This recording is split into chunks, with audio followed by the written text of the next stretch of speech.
Août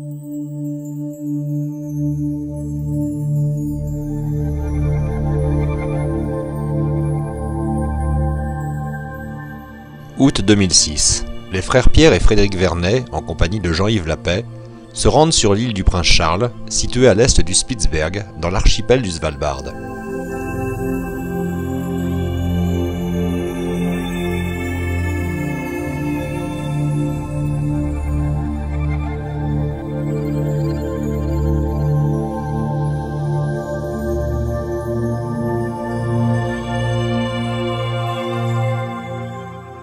Équipés chacun de 40 kg de matériel et vivres qui vont leur permettre une totale autonomie de 3 semaines, ils vont en compagnie de leur chien Frodon parcourir l'île du sud au nord.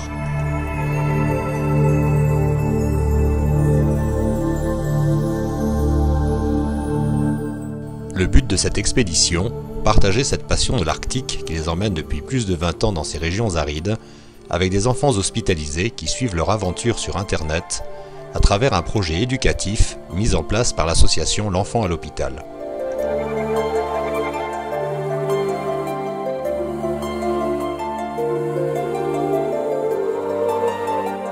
Le terrain n'est certes pas toujours facile, mais chaque jour de 3 compères sont bien décidés à parcourir les kilomètres nécessaires pour leur faire découvrir les richesses de cette île, tant par la beauté de ses paysages que par les animaux qui y vivent.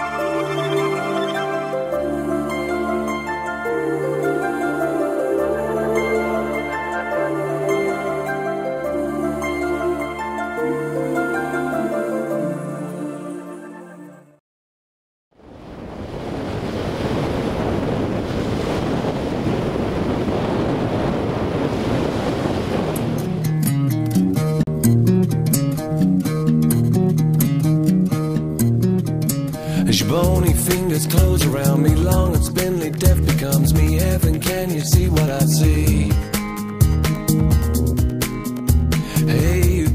Les premiers animaux marins qu'ils rencontrent sont une colonie de phoques. D'habitude assez farouches, ils ont à force de patience la chance de pouvoir les observer et les photographier à loisir.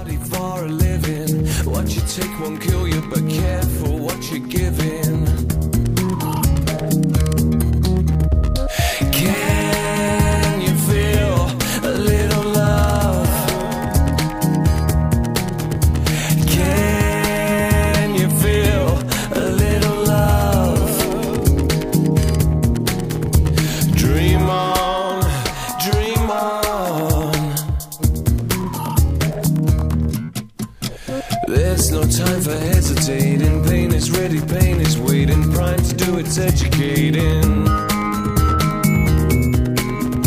I'm wanted, uninvited. Il arrive aussi à Pierre, Frédéric et Jean-Yves, sans oublier le chien Frodon, de croiser sur leur route des rennes. Quelquefois curieux, ils se laissent approcher, parfois jusqu'à une assez courte distance, avant de détaler à toute vitesse. Won't stop you itching. Can you feel a little love? Can you feel...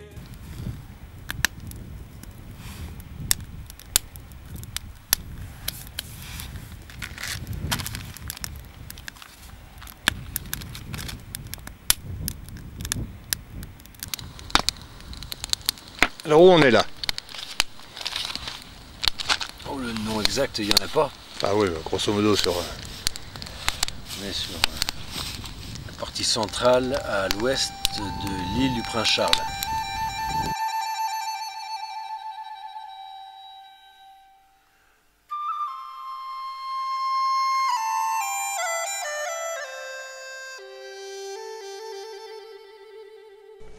C'est en totale harmonie avec cette nature sauvage que l'expédition remonte vers le nord et partage avec émotion cette belle aventure. chaque jour est transmis par le biais d'un ordinateur portable et d'un téléphone satellite, un journal de bord ainsi que des photos numériques. Les questions posées par les enfants montrent à quel point ils sont sensibles à l'écologie arctique, et ce sont en simples témoins privilégiés que les trois hommes expliquent l'impact du réchauffement climatique sur les régions polaires.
La rudesse de l'environnement ainsi que les efforts physiques importants n'enlèvent en rien aux trois hommes un moral à toute épreuve ainsi qu'une bonne dose d'humour.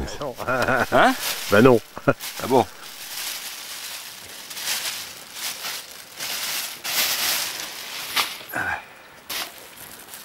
Gobelet.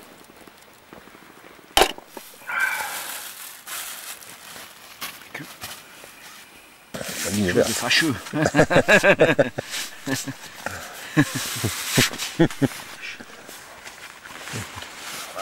Là, je crois que ça va être le summum. C'est au bout de 20 jours. Chaussette au bout de 20 jours. Chaussette au bout de 20 jours. C'est pas la première paire, mais deuxième, je crois. Ah putain. C'est ammoniac pur. Ammoniac pur. C'est NH3 ou NH4. Ah oh la vache. Oh là là. Tiens, viens les sentir, Pierre. Oh putain. Oui. Ah là là. Ah viens les sentir. Je te les mets au-dessus là. L'infection. Un jour. Tu veux me sentir tes odeurs? Non mais je pensais pas que je pouvais émaner de générer de telles odeurs. Alors, incroyable. Regarde. Les pieds ça va, les pieds sont propres. C'est filmé? Ouais. C'est filmé. Ouais. C'est filmé. Tu connais le lab?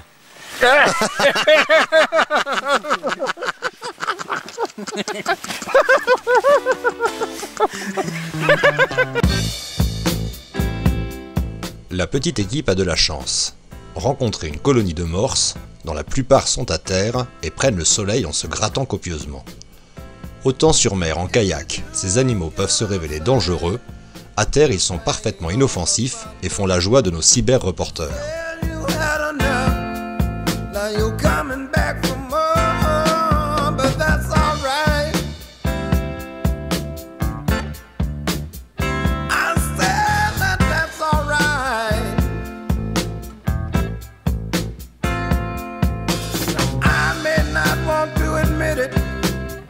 I'm just a fool for your stockings, I believe.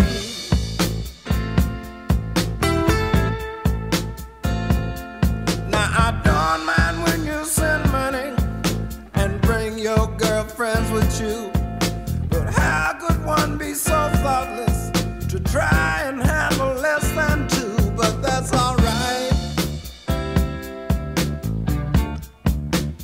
I said that that's alright, baby.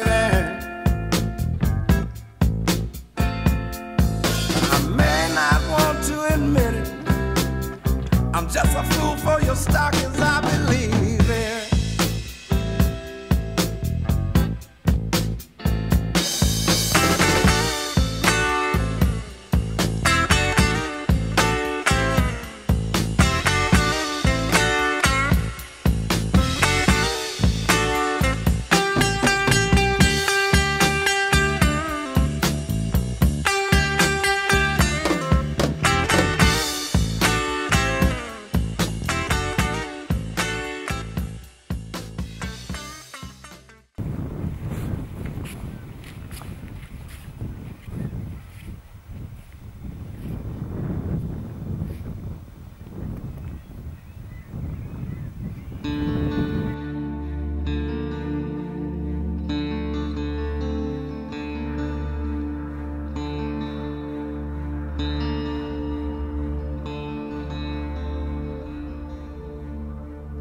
On Silvertown Way, the cranes stand high, quiet and grey against the still of the sky. C'est tout au nord de l'île, le long des falaises peuplées d'oiseaux, qu'ils observent de nombreux renards qui patrouillent à la recherche d'une nourriture facile à trouver. En effet, au pied des falaises, il n'est pas rare de trouver des restes d'oisillons, dont le tout premier vol a été fatal pour la plus grande joie des renards. From the poisonous dreams, a vision appeared. A new circle of cranes, a new reason to live. Fixing the boom, rising up into the dawn. Above the church and the homes where all the silver is gone, gone. If I had a bucket of gold, what would I do? Leave the story untold. Silvertown, going down in Silvertown, down in Silvertown, going down in Silvertown, down in Silvertown. Silver dawn steals over the docks. A truck with no wheels up on cinder blocks. Men with no dreams around fire in a drum. Il aurait été injuste de terminer ce film sans le seigneur de la banquise. Cette année, ils n'ont pas vu d'ours, ces images étant antérieures à l'expédition. D'après les derniers rapports scientifiques, l'ours a commencé à s'éteindre à cause du réchauffement climatique. Il n'y a plus de banquise d'été et il a de plus en plus de mal à trouver sa nourriture. Pourvu que l'homme ne soit pas assez fou pour ne pas prendre pleinement conscience de sa part de responsabilité. Il n'est pas encore trop tard pour agir, mais le temps presse. Down in Silvertown, I'm going down.